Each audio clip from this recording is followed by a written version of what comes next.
Hello friends, જય શ્રી કૃષ્ણ બધાને. તેલમાં નાખતા જ ફૂલી અને સાઇઝમાં ડબલ થઈ જાય અને એકદમ સફેદ પોચી અને બહારેથી એકદમ સરસ ક્રિસ્પી એવી ચોખાની મમરી બનાવવા માટે થઈને ચોખાનું ખીચું બનાવવું ઘણા લોકોને અઘરું અથવા તો ઝંઝટવાળું કામ લાગતું હોય છે.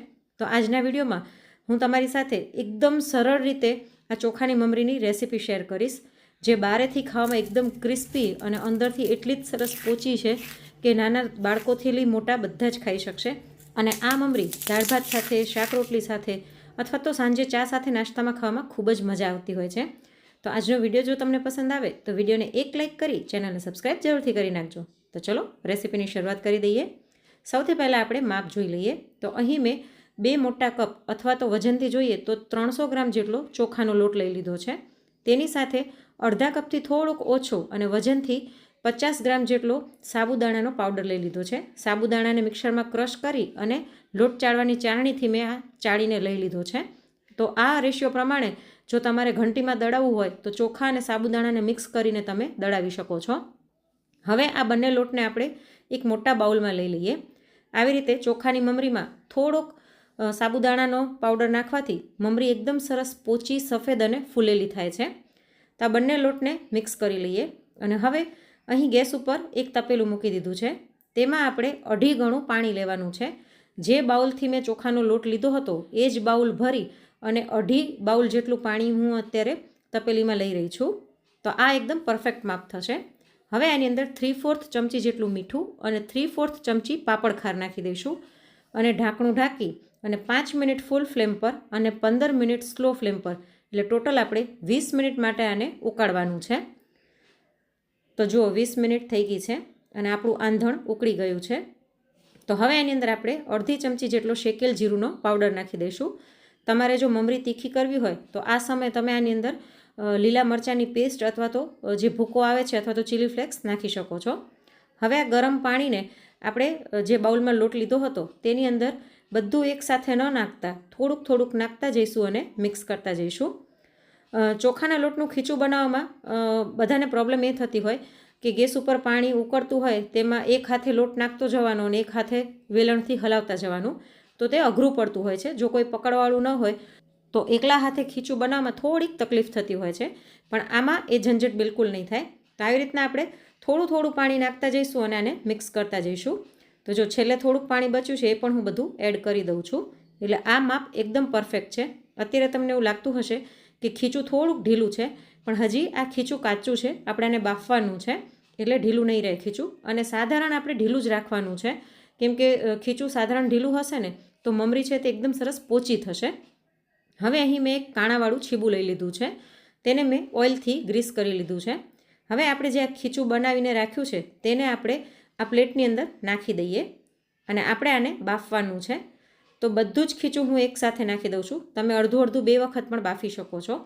અને હવે વેલણના આગળના ભાગને સહેજ તેલવાળો કરી અને આમાં આપણે આવી રીતના કાણા કરી લઈશું. આવી રીતના કરવાથી વરાળ અંદરથી બધી બાજુ સરસ લાગશે અને પરિણામે ખીચું એકદમ સરસ બફાઈ જશે. તો આવી રીતના કર્યા પછી હવે આપણે આને મૂકી દઈશું બાફવા માટે સ્ટીમરમાં. તો સ્ટીમરમાં પહેલેથી જ મેં પાણી ગરમ થવા રાખી દીધું હતું.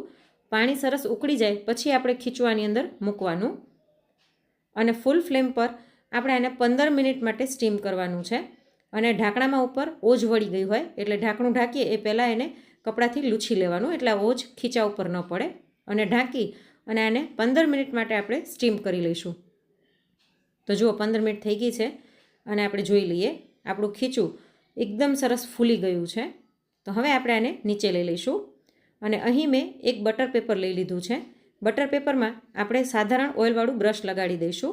તમારી પાસે બટર પેપર ન હોય તો તમે કોઈ પણ જાડી પ્લાસ્ટિકની થેલી લઈ શકો છો, અથવા તો થાળીમાં સાધારણ તેલ લગાડી તેમાં થોડુંક ખીચું નાખી અને ગ્લાસના પાછળના ભાગને સાધારણ તેલથી ગ્રીસ કરી તેના વડે પણ ખીચાને મસળી શકો છો. પણ ખીચાને મસળવું ખૂબ જ જરૂરી છે. તો અત્યારે આ બટર પેપરમાં એક સંચામાં સમાય એટલું હું ખીચું લઈ રહી છું. બધું ખીચું આપણે એકસાથે નહીં મસળી લઈએ, થોડું થોડું આવી રીતના કાઢતા જઈશું અને મસળતા જઈશું. અને બાકીનું જે આ ખીચું છે તેને ઢાંકીને રાખી દઈએ સાઈડમાં, એટલે તે સુકાઈ ન જાય. અને આને આપણે એકદમ સરસ આપણું સ્મૂથ થઈ જાય ખીચું ત્યાં સુધી મસળી લઈશું. તો આ પ્રોસેસ કરવી ખૂબ જ જરૂરી છે. અને બટર પેપરની મદદથી એકદમ સરળતાથી આ થઈ શકે છે. તો જો આપણું ખીચું એકદમ સરસ મસળાઈને સ્મૂથ થઈ ગયું છે. તો આટલું ઢીલું ખીચું હોવું જોઈએ, જેનાથી આપણી મમરી એકદમ સરસ પોચી થશે. હવે હાથમાં સહેજ તેલ લગાડી અને તેલ લગાડેલા સંચામાં આ ખીચું નાખી દઈએ. સંચામાં મેં અંદર વ્યવસ્થિત તેલવાળું બ્રશ ફેરવી દીધું છે. સાથે અહીં જારીમાં પણ તેલવાળું બ્રશ લગાડી દીધું છે. તો સેવ પાડવાની જે જારી હોય ઝીણી એ મેં લઈ લીધી છે. તો આવી રીતના ચોખાના લોટની સેવ અથવા તો મમરી પણ કરી શકો છો, અને લાંબી જે પટ્ટી આવે એવી રીતના કરવી હોય તો એ પણ કરી શકો છો. તો એ પટ્ટી માટે 4 ખાંચાવાળી જાળી આવતી હોય છે, પણ મારી પાસે એ નથી. મારી પાસે આ 1 ખાંચાવાળી જ જારી છે, જેમાં લાંબો પટ્ટો છે, એટલે મેં અડધામાં સેલોટેપ લગાડી લીધી છે, એટલે એકદમ પાતળી પટ્ટી પડે. તો એનાથી પણ હું થોડીક પટ્ટી બનાવી લઈશ. અને હવે તડકામાં આપણે પ્લાસ્ટિક ઉપર આ સેવ પાડી લઈએ. તો તમે જુઓ એકદમ સરળતાથી આપણા સંચામાંથી સેવ નીકળી રહી છે.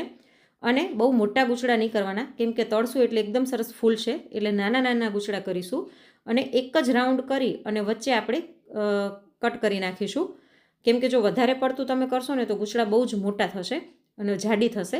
એટલે એકદમ પાતળી હોય ને તો ખાવાની મજા આવે. એટલે આવી રીતના આપણે બસ વચ્ચે પૂરું કરી નાખીશું એક રાઉન્ડ કરીને. તો બધી જ આવી રીતના મેં મમરી પાડી લીધી છે. અને આને આપણે તડકામાં 2 દિવસ માટે સૂકવવાની છે. એક દિવસ સુકાઈ જાય પછી બીજે દિવસે ફેરવી અને આપણે તડકે તપાવી લઈશું. તો આવી રીતના 2 દિવસ તડકે તપાવ્યા પછી જો આપણી ચોખાની મમરી તૈયાર છે. આ જે પટ્ટીવાળી મેં કરી હતી એને પણ લાંબી લાંબી પટ્ટીને મેં આવી રીતના પછી સુકાયા પછી ટુકડામાં કટ કરી લીધી છે. એ મેં થોડીક જ બનાવી છે, કેમ કે મારા પાસે પડી છે, અને બાકીના આ ગૂંચળા બનાવ્યા છે. તો આવી રીતના તમે આને 2 વર્ષ સુધી સ્ટોર કરીને રાખશો ને તો પણ જરાય ખરાબ નહીં થાય. અને બનાવવામાં કેટલી સરળ છે એ તો તમે જોઈ જ લીધું. તો આ મમરી ગરમ તેલમાં નાખતા જ સરસ ફૂલી અને સાઇઝમાં ડબલ થઈ જાય છે, અને એકદમ સરસ સફેદ બને છે. એવી જ રીતના આપણે જે પટ્ટી પાડી હતી એ પણ જુઓ તમે, એકદમ સરસ ફૂલીને સાઇઝમાં ડબલ કરતાં પણ વધારે થઈ જાય છે. તો આને આપણે મીડિયમ ફ્લેમ પર આવી રીતના તળી લઈશું. અને આને તમે ચા સાથે નાસ્તામાં, બાળકોને લંચ બોક્સમાં, દાળ ભાત સાથે પાપડની જગ્યાએ અથવા તો શાક રોટલી સાથે ખાઈ શકો છો. ખાવામાં ખૂબ જ મજા આવે છે, અને એટલી સરસ બહારેથી ક્રિસ્પી અને અંદરથી પોચી હોય છે કે નાના બાળકોથી લઈ મોટા વડીલો પણ ખાઈ શકે. તો આજની આ રેસીપી તમને થોડી પણ ઉપયોગી અને સરળ લાગી હોય તો વિડીયોને એક લાઇક કરી અને વધુમાં વધુ શેર પણ કરજો. અને આવી જ અવનવી રેસીપી જોવા માટે ચેનલને સબસ્ક્રાઈબ જરૂરથી કરજો. Thanks for watching.